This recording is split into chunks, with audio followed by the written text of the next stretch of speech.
Boleh kita mulai, Ibu Dokter? Boleh, boleh. Ya, baik. Bismillahirrahmanirrahim. Assalamualaikum warahmatullahi wabarakatuh. Waalaikumsalam warahmatullahi wabarakatuh. Baik, pada sesi kedua ini kita kembali lagi bertemu dengan narasumber dari akademisi Universitas Tadulako Untat, Palu, Sulawesi Tengah. Beliau adalah, sebagaimana yang telah kami perkenalkan sebelumnya, beliau adalah pemerhati gender, dan siang ini sampai 1 jam ke depan kita ada waktu untuk bersama-sama menyimak paparan dari beliau dengan tema memberikan solusi dalam struktur bangun hukum keluarga di Indonesia, perspektif gender. Saya kira beliau ini adalah orang yang paling berkompeten berbicara tentang hukum keluarga dalam perspektif gender. Sebelum masuk pada pemaparan dari beliau, sedikit kami ingin memberikan pengantar bahwa tadi cukup banyak kejutan-kejutan pencerahan saya kira yang kita dapat dari Rocky Gerung, khususnya bagi kita para penghulu, di mana argumentasi-argumentasi yang disampaikan atau yang diberikan oleh Rocky Gerung akan memberikan warna baru saya kira di dalam membaca kembali hukum Islam. Dan saya berharap 1 jam ke depan ini Ibu Doktor dari perspektif gender bisa memberikan ulasan-ulasan yang lebih tajam lagi secara lebih partikular atau lebih khusus tentang hukum Islam. Ketika tadi Rocky Gerung berbicara dalam perspektif yang lebih filsafat, sekarang kita mencoba untuk melihat dalam perspektif hukum Islam itu sendiri seperti apa dalam pandangan atau perspektif gender. Waktu dan tempat kami serahkan kepada Ibu Dr. Susi Surawati, SHI MH, untuk menyampaikan materinya. Silahkan, Bu Dokter. Baik. Ada waktu 20 menit, Ibu Dokter ya. Berapa menit? Mudah-mudahan 20 menit. Ya. Ya. Baik. Terima kasih. Bismillahirrahmanirrahim. Assalamualaikum warahmatullahi wabarakatuh. Alhamdulillah. Baik, judul yang diberikan kepada saya. Sebelumnya saya akan menyapa dulu. Terima kasih kepada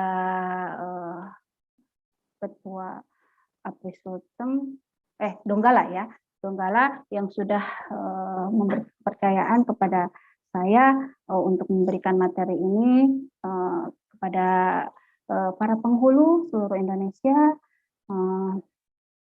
Ada juga teman saya, dosen, Ibu Haji Nursia, Ibu Dr. Nurul Mikat, juga ada penghulu mahasiswa bimbingan saya yang sementara sedikit lagi melangkah ke final, yaitu lagi sementara tesis, tinggal tutup, Pak Sapri. Ya, saya sapa dulu. Ya, terima kasih sudah mengikuti webinar ini. Tema yang dipercayakan kepada saya adalah logika fallacy dalam struktur bangun hukum keluarga di Indonesia, perspektif gender. Tema ini hampir bersamaan atau hampir mirip dengan bahkan mungkin diambil dari disertasi yang sudah saya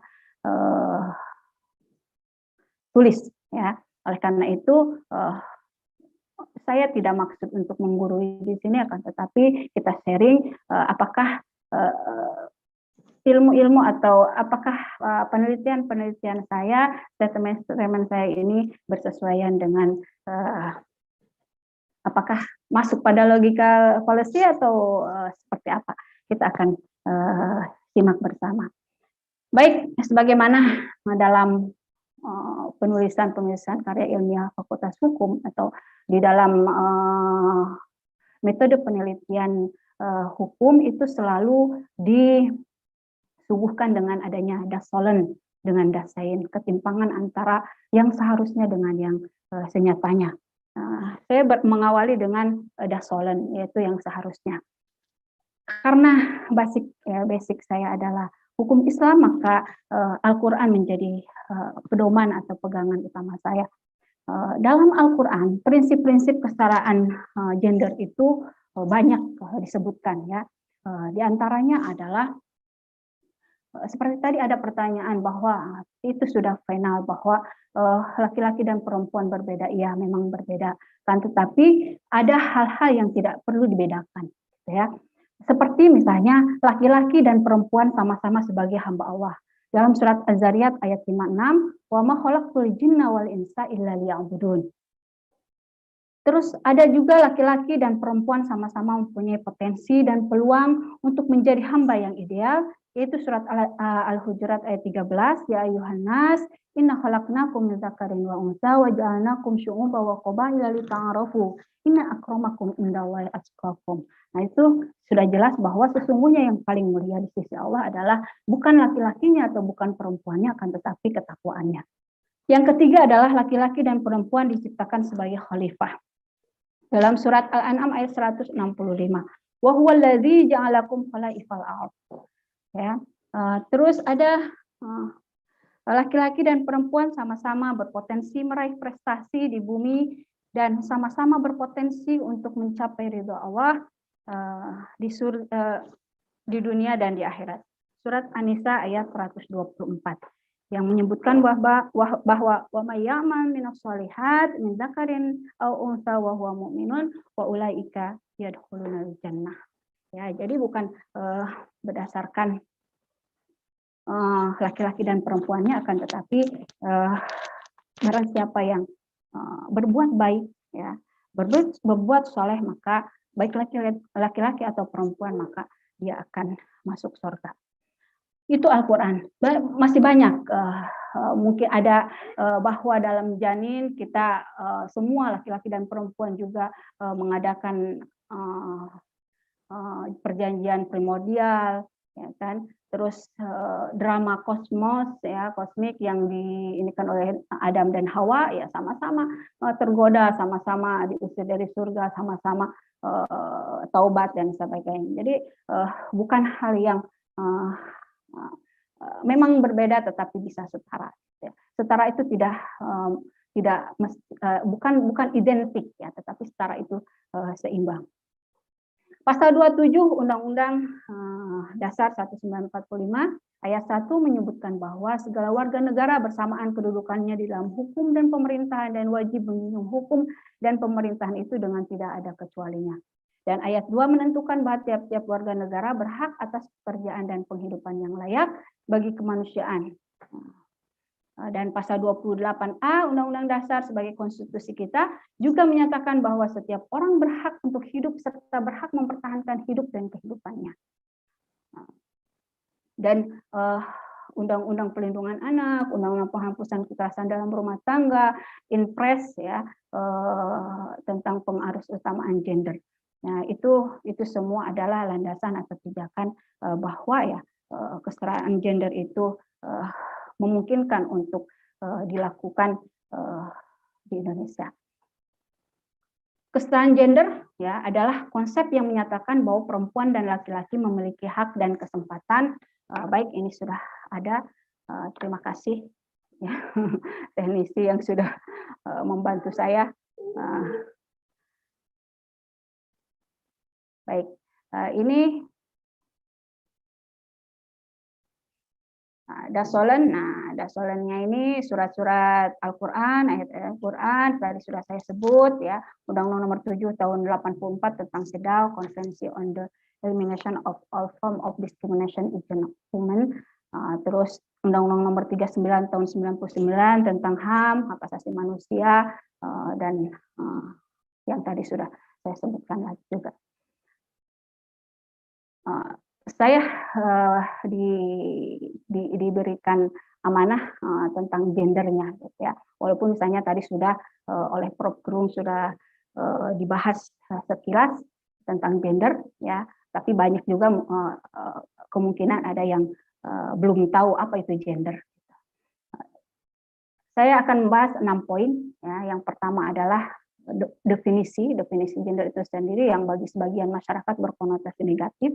Ya, teorinya di dalam perkawinannya dan hukumnya, manifestasi dan kesetaraannya. Tadi ada dari Ibu Wardah ya pertanyaan tentang saya bilang ini sudah masuk pembahasan saya, nanti kita akan ulas sama-sama tentang undang-undang perkawinan, hukum perkawinan itu sendiri.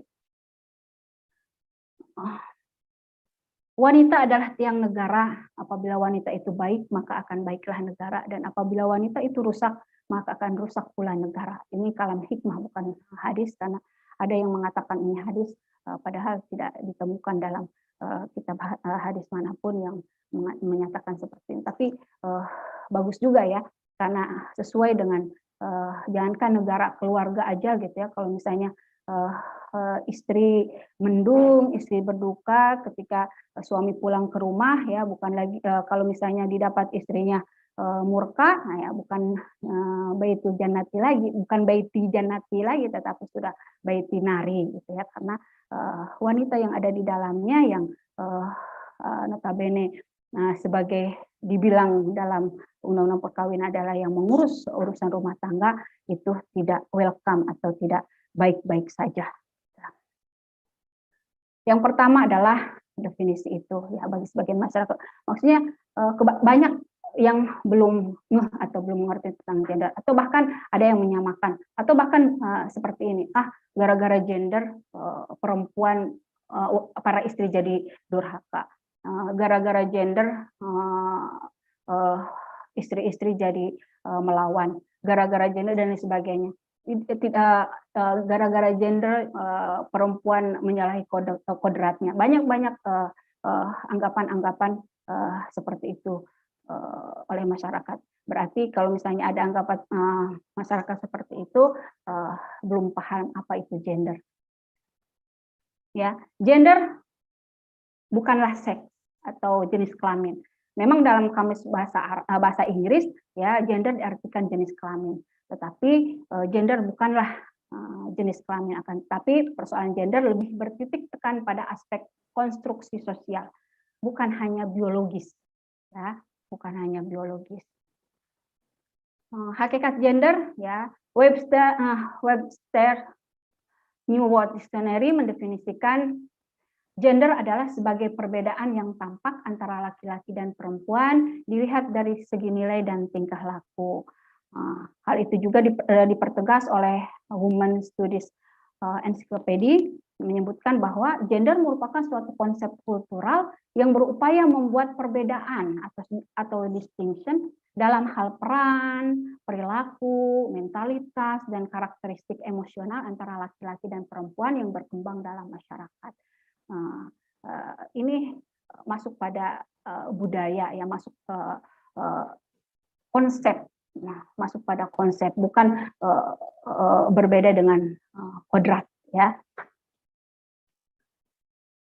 Kesetaraan gender ini banyak terkendala dari agama, hukum, bahkan budaya. Kenapa agama? Ya, karena agama kadang sebagian masyarakat ya ada logical fallacy dalam memahami teks agamaan gitu. Dalam teks agama, dalam nas itu kan ada konteksnya. Seperti misalnya dalam Al-Quran ya ada asbabun nuzulnya, dalam hadis ada asbabul wurudnya. Harusnya jadi satu kesatuan, tidak boleh dipisah-pisahkan. Jika pemahaman tentang satu hal tidak diselaraskan atau tidak dikontekskan, maka itu akan masuk pada logical fallacy, kekeliruan cara berpikir. Ya, terus masalah hukum, dikerucutkan atau khusus dalam pembahasan ini adalah undang-undang perkawinan. Ya, undang-undang perkawinan ada yang paradoks, ada yang kontradiktif, bahkan overlapping. Karena saya hapus overlapping, saya pikir karena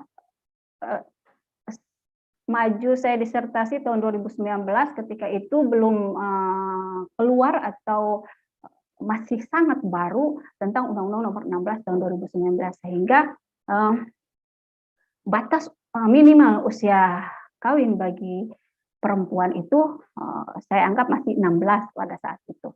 overlapping dengan Undang-Undang Perlindungan Anak yang mengatakan anak adalah umur 18 tahun ke bawah. Kalau misalnya pernyataan masih seperti Undang-Undang Nomor 1 Tahun 74 yaitu 16, berarti negara melegalkan perkawinan anak, gitu ya. Tapi karena tidak ada, maka saya hapus. Cuman ada paradoks dan kontradiktif. Kita akan bahas nanti pasal-pasal mana yang kontradiktif, mana yang paradoks. Masalah budaya. Budaya ini kan hasil konstruk sosial. Bahkan di Indonesia sendiri sudah memperlihatkan bahwa ya tadi sudah disebutkan di Indonesia ini tidak hanya patriarkal, gitu ya. Tidak hanya patriarki, ada struktur matrilineal, patrilineal, parental yang sudah seimbang antara laki-laki dan perempuan, ya. Cuman memang budaya kita sering dipengaruhi oleh ada ya agama, masih dipengaruhi oleh hal-hal yang lainnya. Nah, sebagai akademisi selalu berdasarkan terhadap teori-teori yang telah ada. Saya selalu sampaikan bahwa seorang akademisi atau ilmuwan itu harus punya landasan teori sebagai pisau analisis. Dalam teori gender ada beberapa, sebagai grand teorinya adalah teori Nasser atau kodrat alam yang mengatakan bahwa pemilihan peran atau posisi laki-laki dan perempuan itu ya karena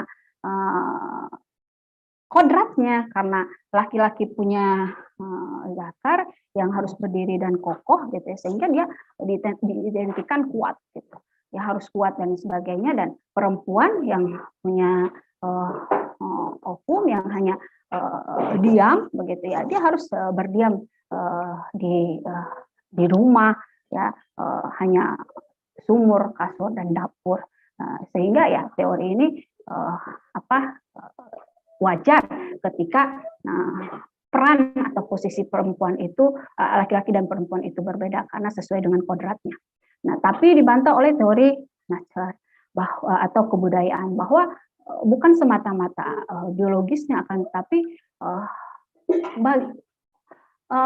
konstruksi sosial atau budaya masyarakat. Karena kita tahu juga ya kan di Indonesia seperti saya sudah sebutkan tadi, tidak hanya patriarki gitu yang ada di Indonesia, ada matrilineal sebagaimana di Padang.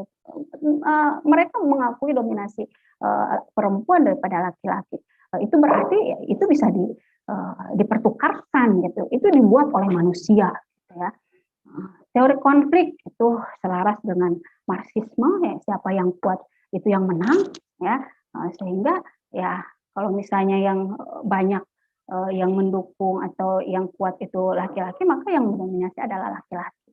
Itu teori konflik, sama dengan kapitalis. Sebagai media teori adalah teologis feminis.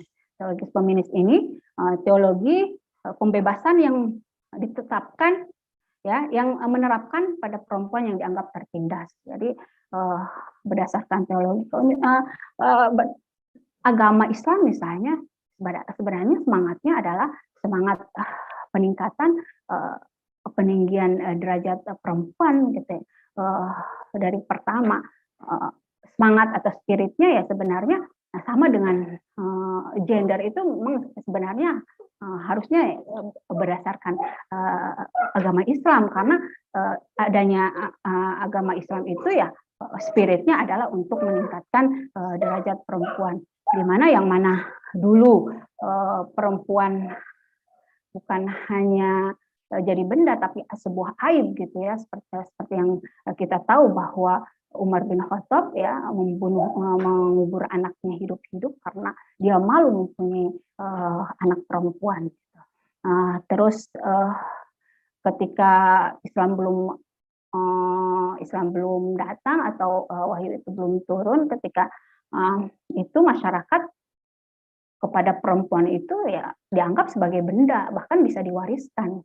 Tapi ketika datang Islam, perempuan mendapat warisan, walaupun bagiannya tidak sama dengan laki-laki, karena ya hukum ya harus step by step gitu, harus ada ruj, tidak boleh drastis gitu. Bagaimana disesuaikan dengan kondisi masyarakat. Teori keadilan gitu ya, kalau mengambil dari hukum misalnya ya, seperti Thomas Aquinas membedakan keadilan dalam 3 jenis ya, keadilan komutatif, keadilan distributif, dan keadilan hukum. Masing-masing mempunyai definisinya. Teori hukum pembangunan ya karena kita masih dalam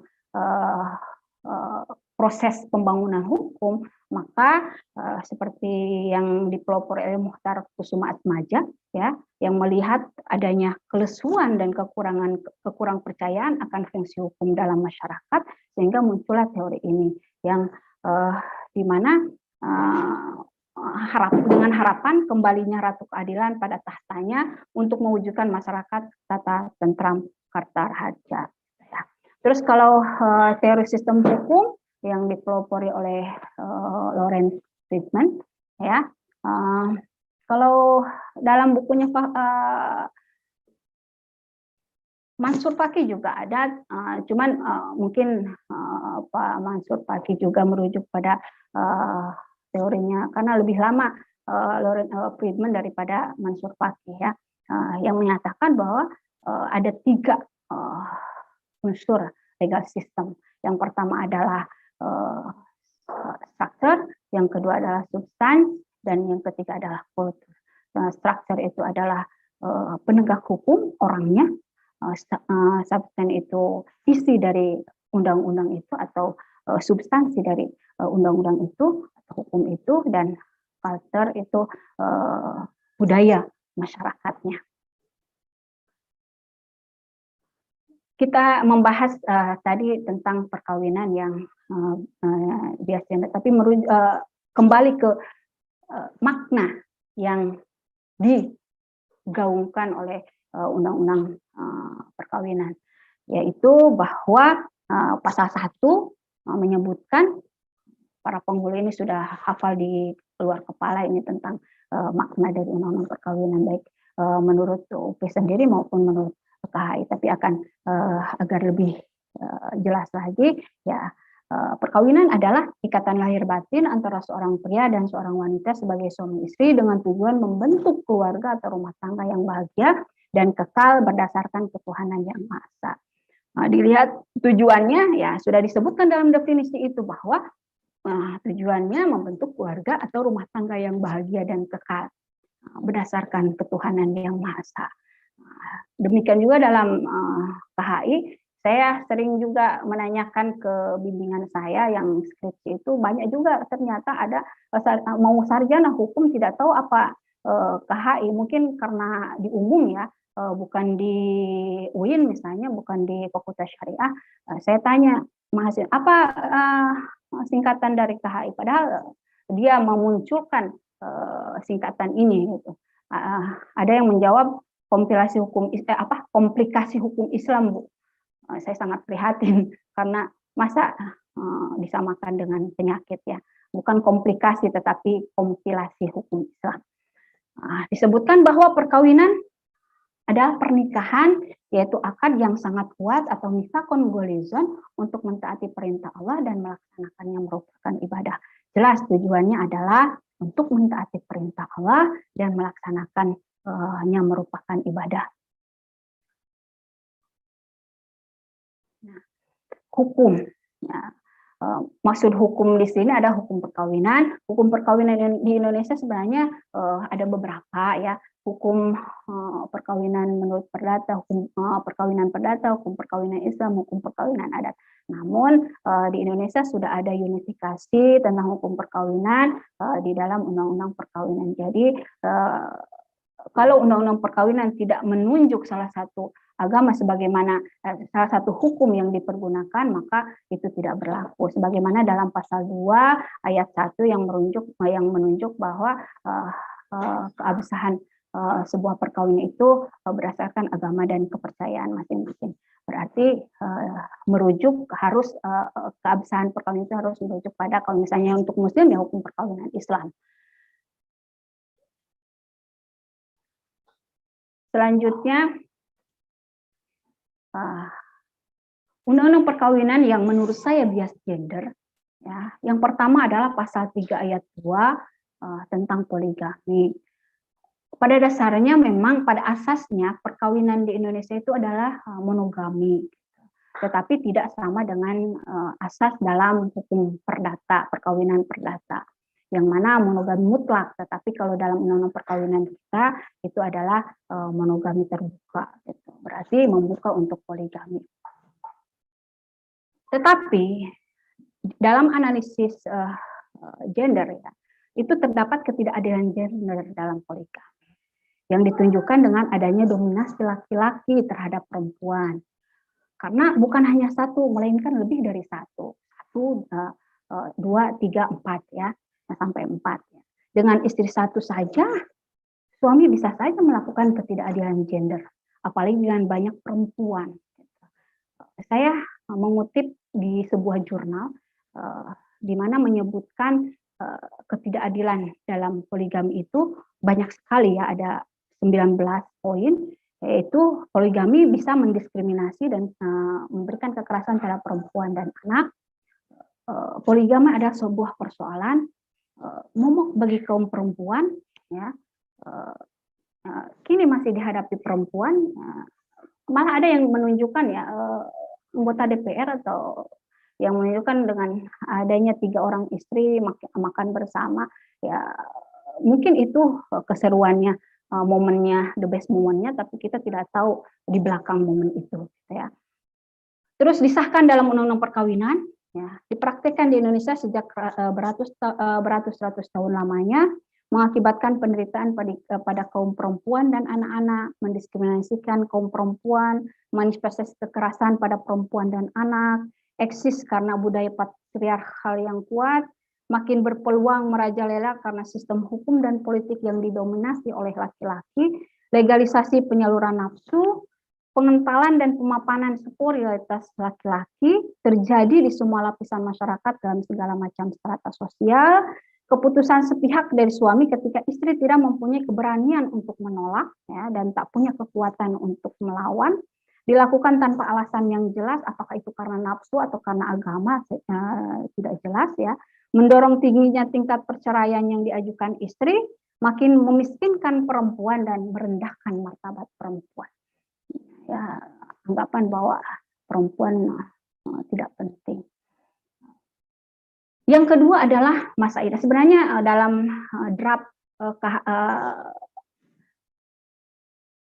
gender itu banyak, tapi saya hanya 4 saja. Saya kasih keluar 1 tentang batas usia itu, karena batas usia nikah sudah direspon oleh pemerintah dengan adanya Undang-Undang Nomor 16 Tahun 2019, saya tidak bahas lagi. Tentang masa idah. Kenapa masa idah? Ya, terdapat dalam pasal 11 contoh pasal 39 PP 9 tahun 75. Memang di masa idah ini ada kodrat, ada nature, di mana ya hanya perempuan yang punya rahim. Tujuan masa idah kan hanya ingin memastikan kebersihan rahim. Ya, hanya perempuan yang punya rahim.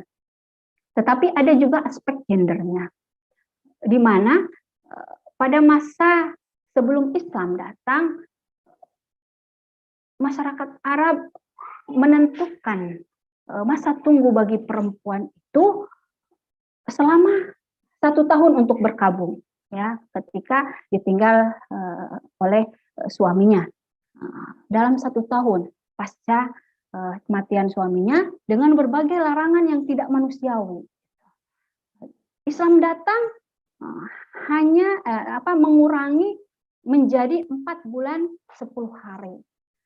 Dan menghapus berbagai perlakuan yang tidak manusiawi.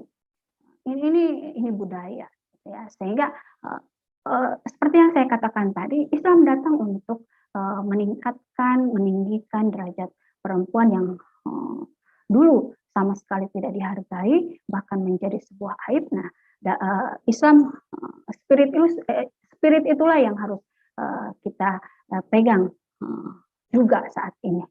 seperti itu. Jadi itu ada memang kalau masalah pembersihan rahim ada solusinya, yaitu kalau misalnya ingin melihat apakah itu janin atau tumor atau kista atau apa, bisa lewat USG, kemajuan teknologi ya, atau misalnya ingin melihat siapa bapaknya, ya melalui tes DNA. Jadi solusi itu saya pikir sudah mumpuni untuk menjawab persoalan itu.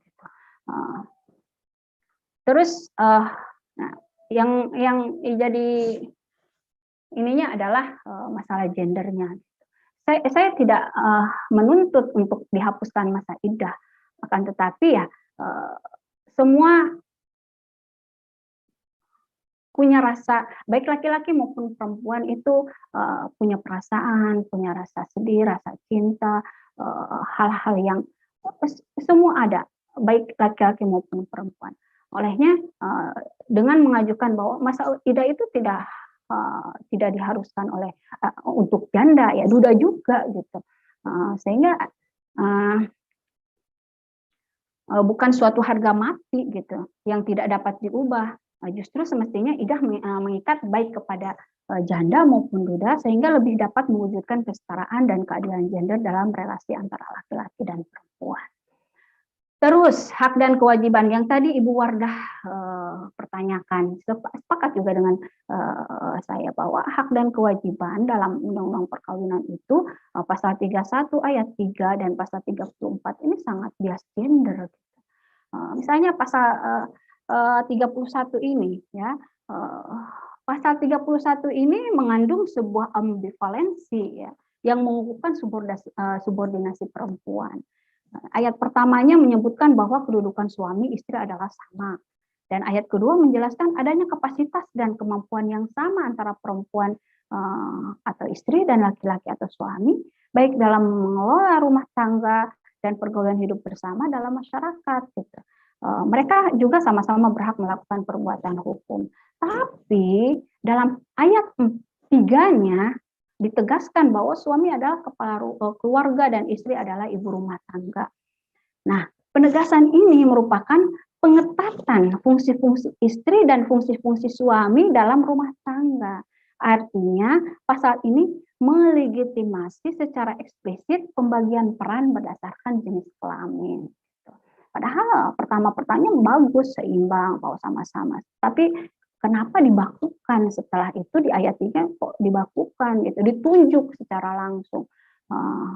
Dan pasal 34 ya yang menyatakan ayat 1-nya ya menentukan bahwa suami wajib melindungi istrinya dan memberi segala sesuatu keperluan hidup rumah tangga sesuai dengan kemampuannya, yaitu karena berdasarkan pasal 31 ayat 3 ini yang mengatakan suami ya berarti dia harus melindungi istrinya. Terus ayat 2-nya istri wajib mengatur urusan rumah tangga ya sebaik-baiknya ya juga merujuk kepada pasal 31 ayat 3 ini gitu. Dari diksinya, dari substansinya saja tadi itu sudah sangat tidak adil gitu. Ketika mengatakan suami melindungi istrinya dan memberikan segala sesuatu keperluan hidup berumah tangga sesuai dengan kemampuannya, dengan diksi atau redaksi urusan mengatur urusan rumah tangga sebaik-baiknya, itu sebuah tidak seimbang gitu. Kalau semampunya ya bisa dari diri si suami, itu mampu saya seperti itu, mau di apa? Nah, sudah sesuai dengan peraturan perundangan. Tapi kalau perempuan ya sebaik-baiknya menurut siapa? Gitu. Kalau misalnya istri sudah melakukan menurut dia sebaik-baiknya, tapi bagi suaminya atau bagi orang lain mengatakan tidak baik, maka akan lanjut ke ayat 3-nya, bisa diajukan ke pengadilan, ya. Tapi kalau yang laki-laki tidak, gitu. Jadi ini sangat bias gender, ya. Terus pasal 1B sama tentang cerai hidup ini ya sama karena pasal pertamanya yang ayat 3 ini 31 ayat 3 mengatakan jadi semua tanggung jawab itu kepada laki-laki gitu. Jadi gender itu bukan hanya perlindungan untuk perempuan tapi juga untuk laki-laki. Kalau misalnya sama-sama ya sama-sama untuk menanggung begitu ya, mengurus dan lain sebagainya. Kemudian selanjutnya manifestasi, manifestasi ketidakadilan gender. Banyak manifestasi ketidakadilan gender dalam undang-undang perkawinan. Saya merujuk kepada Mansur Faki yang menyebutkan ada 5, ya, marginalisasi, subordinasi, stereotip, violence, double burden, atau beban kerja berlebih. Marginalisasi bagaimana seorang istri karena dia hanya mengurus urusan rumah tangga sehingga dia tidak bisa berkompetensi ya, bersaing dengan dunia luar. Maka ketika terjadi, karena perkawinan itu tidak selamanya bahagia, tidak selamanya baik-baik saja, sebagaimana kata Prof. Rocky tadi, ya banyak hal-hal yang tidak bisa kita, semua idealnya memang sakinah mawaddah warohmah, gitu. Kan, tapi dalam perjalanan ini kan tidak semua seperti itu, gitu. Sehingga ketika perempuan baik ditinggal mati atau cerai hidup, maka dia akan miskin karena bagaimanapun ada anak, ada apa ya harus mencari, harus menafkahi. Jadi nafkah itu seorang istri pun harus ada gitu ya. Terkait dengan tadi makanya ada orang mau dipoligami karena nanti yang berpikiran istrinya bahwa nanti kalau misalnya dia ceraikan saya, bagaimana nasib saya dengan anak-anak saya, siapa yang menafkahi, ya sudahlah akhirnya menerima kemauan suaminya untuk kawin lagi gitu. Dan banyak yang terus banyak ya kejadian kasus-kasus seperti itu. Terus subordinasi, anggapan tidak penting. Nah, jelas kalau misalnya penting, maka dia akan menjadi satu-satunya. Tapi kalau tidak penting ya ada yang kedua, ketiga, keempat, gitu, dan lain sebagainya. Bahkan dalam dunia kerja sekalipun misalnya, dia kan hanya pencari nafkah tambahan, gitu ya. Perempuan kan hanya pencari nafkah tambahan, jadi nggak usah terlalu besar upahnya dan lain sebagainya. Itu masih ada dalam pemikiran masyarakat, gitu ya. Pekerjaan ibu rumah tangga itu sebenarnya berat, gitu. Tapi itu yang paling tidak dihargai, gitu, bagi di dunia bisnis atau dalam keluarga malah ya. Kadang ada seorang suami mengatakan padahal jelas-jelas istrinya bekerja, mengasuh anak, bekerja, mencuci, menyapu, dan sebagainya. Kadang tersempil gitu. Kamu ngapain aja di rumah? Nah, pikirannya kemana? Kok ngapain aja di rumah gitu? Padahal di rumah itu ya memasak, mencuci.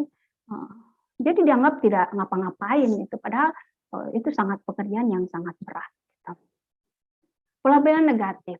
Nah, karena sudah dikukuhkan, sudah dipisah-pisahkan, dipilah-pilah bahwa laki-laki kepala rumah tangga, pencari nafkah utama, dan sebagainya. Ketika perempuan itu bekerja di luar rumah dan harus lembur, harus mencari nafkah tambahan dan sebagainya, maka ada pelabelan negatif. Perempuan baik, istri durhaka dan lain sebagainya. Itu yang selalu disematkan kepada perempuan.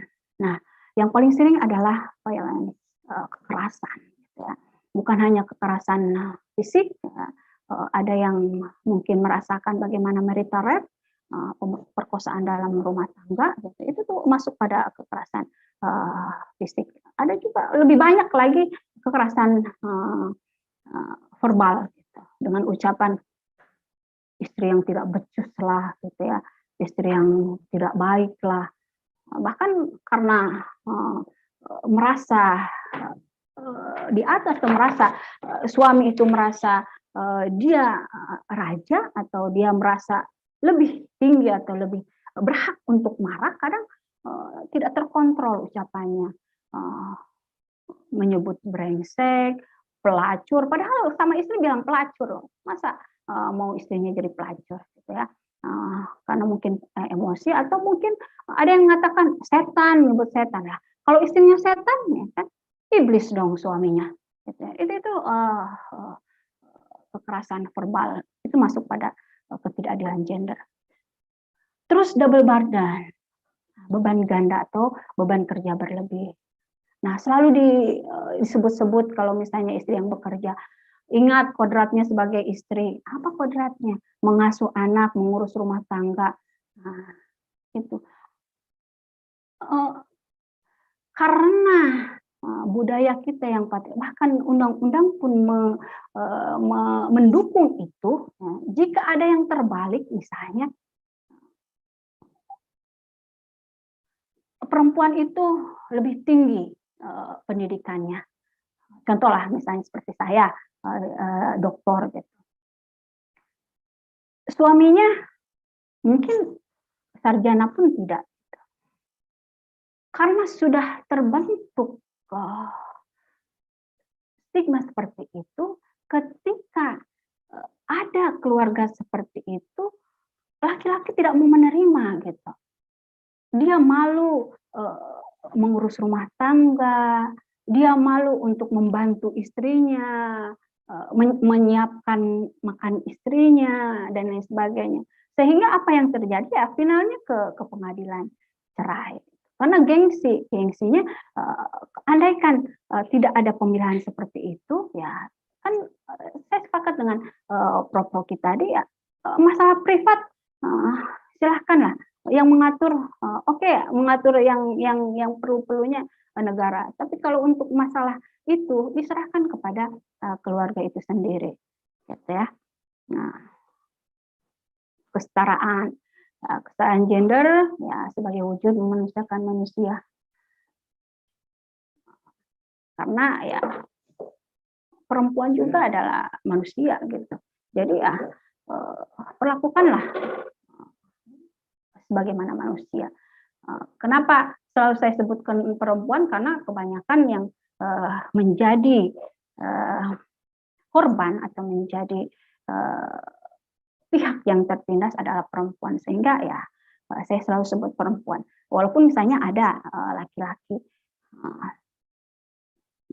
Saya tawarkan varian pola relasi suami istri. Ada beberapa varian pola relasi suami istri: owner property, head complement, senior junior partner, dan equal partner. Kebanyakan ini ada di level ini di Indonesia. Owner property, istri adalah milik suami.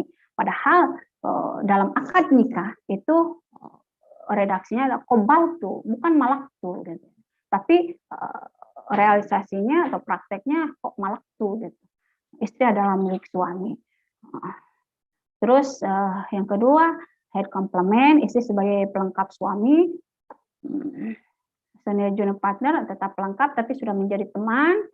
Yang paling ideal adalah equal partner. Pekerjaan suami sama-sama penting dengan pekerjaan istri. Jadi saling menghargai, saling menghormati, dan saling berbagi.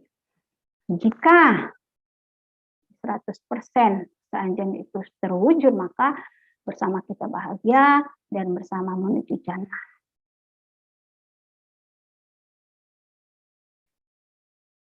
Demikian pemaparan singkat saya. Mungkin saya ingin lebih banyak berdiskusi. Terima kasih. Allahu bishawab.